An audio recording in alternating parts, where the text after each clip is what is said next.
মমতা বন্দ্যোপাধ্যায় তিনি বলছেন যে রাষ্ট্রপতিকে দিয়ে রাজনীতি করানো হচ্ছে আর সেই রাজনীতি তোমরা করাচ্ছ।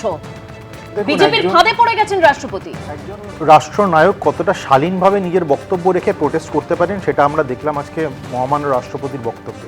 কিন্তু তার উল্টো দিকে জাক্সটাপোজিশনে আপনি মুখ্যমন্ত্রী মমতা বন্দ্যোপাধ্যায় তথা গৌতম দেব মার্কা দু পয়সার নেতাদের বক্তব্যগুলো দেখুন, এরকমই হবে। এর বাইরে আর কী হবে বলুন? আর একটা কথা আমি তৃণমূল প্রতিনিধির কথা শুনে উপনীত হতে পারলাম যে ফাইল ডাকাতি করে যখন বেরিয়ে আসবো তখন নির্লজ্জের মতো যদি আমি প্রেস কনফারেন্স করি তখন সেটা মহৎ কাজ, কিন্তু এই ধরনের প্রোটোকল ভেঙে একটা ফালতু কাজ করা হবে তৃণমূল সরকার দ্বারা, তারপর সেটার প্রোটেস্ট করে রাষ্ট্রপতি যদি মাইকে দু চারটে কথা বলেন সেটা খুব নাকি অন্যায় হয়ে গেছে। কেন প্রোটেস্ট উনি করেছেন ভদ্রভাবে? এটা ওনার করা উচিত হয়নি নাকি? খুব দারুণ ব্যাপার। আমি বলছি ঘটনাটা কি ঘটেছে, 4 বার সভাস্থল চেঞ্জ করতে হয়েছে কারণ পুলিশ বারবার পারমিশন দিচ্ছিল না।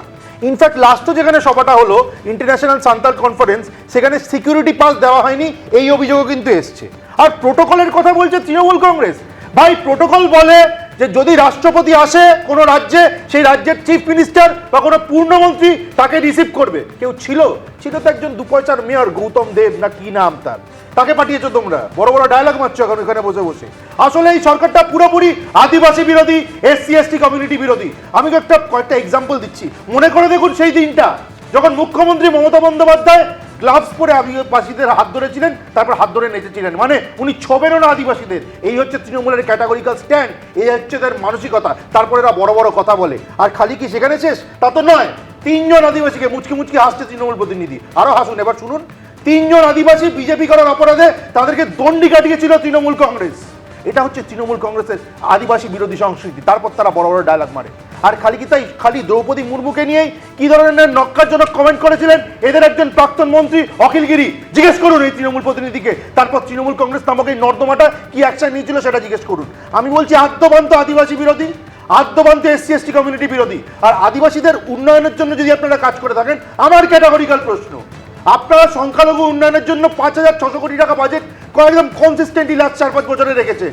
আদিবাসীদের উন্নয়নের জন্য স্পেসিফিক্যালি কত বাজেট রেখেছেন এবং সেই বাজেটের কি খরচা করেছেন আপনি কি লিস্ট ধরে বলতে পারবেন? বলতে পারবেন না, কারণ এই ধরনের বাজেট কিছু আপনাদের তরফে একবার রাখা হয়নি। একটা জিনিস পরিষ্কার, তৃণমূল হচ্ছে একটা পরিষ্কার নোংরা দল।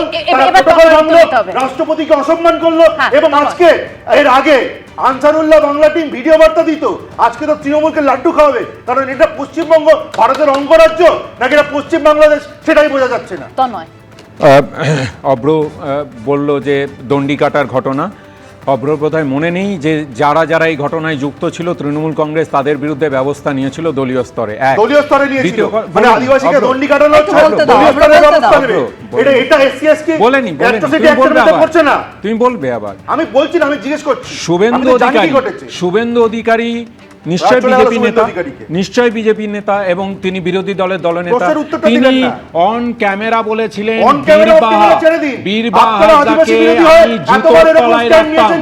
জুতোর তলায় রাখতাম, তখন আদিবাসী প্রেম মনে ছিল না। মণিপুরে 2000 কুকি আদিবাসীর যখন হত্যা হলো তখন আদিবাসী প্রেম মনে ছিল না। রাজস্থানে, মধ্যপ্রদেশে, উত্তরপ্রদেশে প্রত্যেকটা আদিবাসীদের উপর অত্যাচার যখন মোদী জমানায় বেড়েছে তখন মনে ছিল না। বিজেপি শাসিত রাজ্য